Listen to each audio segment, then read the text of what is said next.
Hello everyone, welcome back to my channel Labani study tutorial.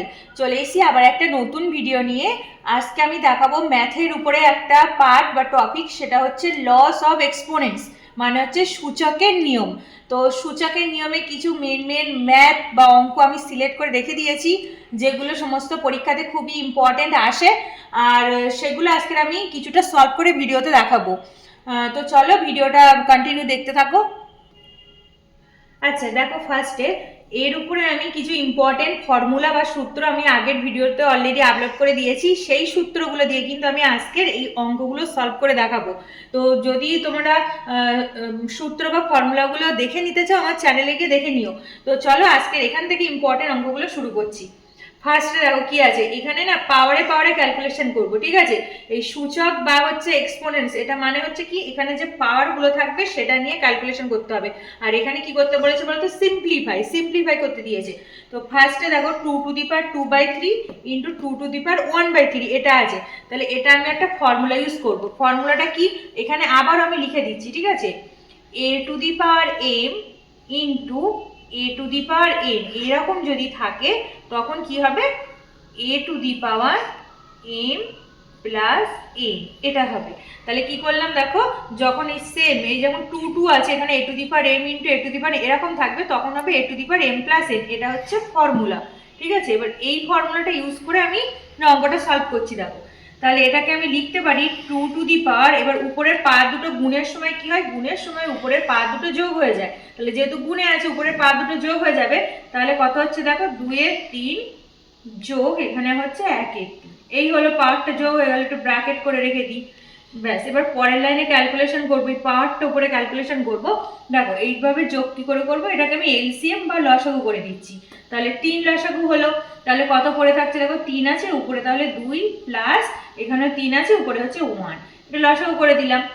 এইবার পরের লাইনে কত হচ্ছে, 2 আর 1 কত 3, আর নিচে কত আছে, নিচেও আছে 3। তাহলে উপর নিচে দেখো যোগ করে 3/3 হলো। এবার পরের লাইনে কি করছি দেখো, 2 এই 3 আর এই 3 উপর নিচে কেটে গেল। তাহলে কেটে গেলে কত থাকে, 2^0 থাকে। এবার 2^0 মানে কি, এটাও একটা ফর্মুলা, যখন a⁴0 থাকবে তখন সেটা 1 হয়ে যায়। কোনো কিছু 2^0 যদি থাকে তখন সেটা 1 হয়ে যায়। তাহলে এখানে আমার বেরিয়েছে 2^0, তার মানে এটা মানে কত লিখতে পারবো, এটা মানে হচ্ছে 1। তাহলে এটা আমাকে ক্যালকুলেশন করে আনসার চলে আসলো 1, ঠিক আছে। এরকম ধরনের ছোট ছোট অঙ্কগুলো কিন্তু খুবই ইম্পর্টেন্ট, সমস্ত পরীক্ষাতে খুবই আসে শর্ট কোশ্চেন হিসাবে। আচ্ছা এবার দেখো নেক্সট। আচ্ছা নেক্সট দেখো 2 নম্বর অঙ্কটা কি বলেছে, 2^2 ইন্টু 2^1/5 এটা দেওয়া আছে। সেই ফর্মুলাটা কিন্তু পাশে লিখে রেখেছি, কারণ কি এটাও গুণ আছে, আর এই ফর্মুলাটা ইউজ করে কিন্তু অঙ্কটা সলভ করব। তো চলো পরের লাইনে দেখো কি করছি, এখানে দুটো 2 আছে, 2 লিখলাম। এবার এই যে গুণ আছে না মাঝখানে, গুণের সময় কিন্তু পাওয়ার যোগ হয়। তাহলে ঠিক আগেরটার মতো বা ওই ফর্মুলাটার মতো সেম ভাবে উপরের পাঁচ দুটো এরকম করে যোগ করে দিচ্ছি। 2/3 যোগ 1 পাশ এটা যোগ করে দিলাম। এবার পরের লাইনে 2 এটাকে আমি এখানে এলসিএম বা লসাগু করবো। তাহলে নিচে 3 আর 5 লসাগু হচ্ছে 15 হলো লসাগু। এবার দেখো 3 5 15 আর 5 দুগুলো উপরে হচ্ছে 10 যোগ, এবার 5 3 15 এখানে হয়ে গেল 3। তার মানে কত পাচ্ছি, 2^10 আর 3 হয়ে গেল 13 বাই নিচে হচ্ছে 15, এইটা পেলাম 2^13/15। দেখো এটাকে তো আর ভাঙা যায় না, 2^13/15, তাহলে এটাই হয়ে যাবে কিন্তু আনসার। আচ্ছা 3 নাম্বারটা দেখো কি আছে, বলেছে 7^5/6 ইন্টু 7^2/3 এটা দেয়া আছে। তাহলে পরের লাইনে সেম ভাবে করবো, দুটো 7 আছে, একটা 7 নিলাম, আর গুণের সময় উপরে 5 দুটো যোগ হয়, তার জন্য 5/6 যোগ উপরে হচ্ছে 2/3 এটা করলাম। এবার পরের লাইনে দেখো উপরের পার্টটাকে কি করব, এই লসাগু করে দিচ্ছি, ঠিক আছে। তাহলে এখানে 3 আর 6 লসাগু হচ্ছে 6 হয়, 6 হলো। এবার এখানে 6 1 6 আর উপরে আছে 5, 5 বসলো, প্লাস পরেরটা হচ্ছে কি 3 দুগুলো 6 আর 2 2 4, এখানে হলো 4। তাহলে কত পেলাম, 7^5 এবার দেখো পরের লাইনে 7^9/6 যদি কাটাকুটি যাচ্ছে, এটাকে দেখো 3 এর নামতে দুটো যাচ্ছে, তাহলে 3 দিয়ে কেটে দিচ্ছি, 3 3 9 আর 3 দুগুলো 6। তাহলে এখানে কত পেলাম বলতো, 7^3/2। 7^3/2 পেয়ে গেলাম। ব্যাস, এটাকে আর ভাঙা যাবে না, এইটা হচ্ছে আনসার। আচ্ছা, নেক্সট দেখো 4 নাম্বার কি বলেছে, 1296^1/4 ইন্টু 1296^1/2। এটা বড় সংখ্যা দেওয়া আছে, তো ফার্স্টে আমি ওই সংখ্যাটা দুবার আছে যেটা একবার লিখে নিলাম 1296। আচ্ছা, এইবার দেখো উপরে গুণের সময় এই উপরে পা দুটো যোগ করে দেবো। তাহলে প্রথমে আছে কত, 1/4 যোগ তারপরে আছে 1/2, এটা যোগ করে দিচ্ছি। ঠিক আছে, এবার এটা যা আছে থাক, এটাকে ভাঙবো না এখন। 1296 এটাকে কি করব, এলসিএম বা লসাগু করব। 2 আর 4 আছে, তাহলে কত লসাগু হবে, 4 হলো। তাহলে 4 1 4 1 আর 2 2 এ 4 হয়ে গেল 2, এটা পেলাম। তাহলে পরের লাইনে দেখো 1296 এখানে হচ্ছে 3/4, 3/4 পেলাম। ঠিক আছে, তাহলে 1296 কত হচ্ছে, 3/4। এবার দেখো এই 1296টাকে আমি ভেঙে নেবো, নিয়ে এটা ক্যালকুলেশন করব।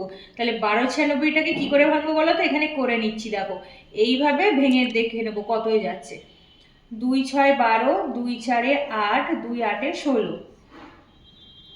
2 3 6, 2 2 4, 2 4 8, 2 1 2, 2 6 12, 2 2 4, 2 8 16, 2 1 2, তারপরে হচ্ছে কত, 3 দিয়ে যাবে, 3 2 6, 3 7 21, আর 3 9 27, আর 3 3 9। ঠিক আছে, তাহলে আমি 1296টাকে এভাবে ভেঙে নিলাম।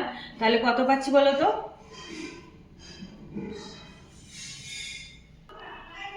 তাহলে এখানে কত পেলাম দেখো, এখানে পেলাম কটা, 1 2 3 4, 4 2 পেলাম। তাহলে লিখলাম 2^4 ইন্টু, আর এখানে দেখো 1 2 3 4, 4 3 পেলাম, তাহলে লিখলাম 3^4, এরকম লিখে নিলাম। আর এখানে আছে 3/4। ঠিক আছে, এইবার দেখো 2 × 3, এই 4টাকে মাথায় লিখে দিলাম বার করে। 2 × 3 লিখে এই যে মাথায় যে দুটো 4 ছিল পাওয়ারে, সেটা বাইরে লিখলাম, ইন্টু বাইরে আর একটা পাওয়ার আছে সেটা হচ্ছে 3/4, এরকম লিখে নিলাম। এবার পরের লাইনে দেখো এই 4 কেটে যাচ্ছে, তাহলে কত হচ্ছে বলো তো, দেখো 3 2 তো 6, আর এই পরে 4 4 কেটে গেল, তাহলে উপরে কত পড়ে থাকছে, 6^3 পড়ে থাকছে। ঠিক আছে, আর 6^3 মানে কত বলো তো, 6^3 মানে হচ্ছে 216, 216। ব্যাস, তাহলে এটা হয়ে গেল আনসার। দেখো কি করলাম আর একবার বলে দিই, এখানে ভেঙে নিয়েছি, বড় সংখ্যাটাকে ভেঙে নিয়েছি, এখানে 4টে 2 আর 4টে 3 পেয়েছি, সেই জন্য 2^4 × 3^4 করলাম। পরের লাইনে দেখো 4টাকে আমি বাইরে লিখলাম, নিয়ে 2 × 3 করে দিলাম, তাহলে 3 2 কত, 6, আর এখানে 4 4 কেটে গেল, তাহলে শুধু 3 পড়ে থাকছে। তাহলে 6^3 মানে কত, 6কে 3 বার গুণ করতে হবে, তাহলে হয়ে যাবে 216, আর এইটা হয়ে গেল কিন্তু মেন আনসার। ঠিক আছে, আজ তবে এতটুকুই। তো thanks for watching my video. আজকের ভিডিওটা যদি তোমাদের ভালো লেগে থাকে তাহলে ভিডিওটিকে লাইক কমেন্ট এবং শেয়ার করো, ও চ্যানেলটিকে সাবস্ক্রাইব করে দিও। তো তোমরা, আমি চ্যানেলে আরও অনেক নতুন নতুন ভিডিও ছাড়বো, তোমরা কন্টিনিউ এগুলো দেখতে থেকো। তো চলো, টাটা।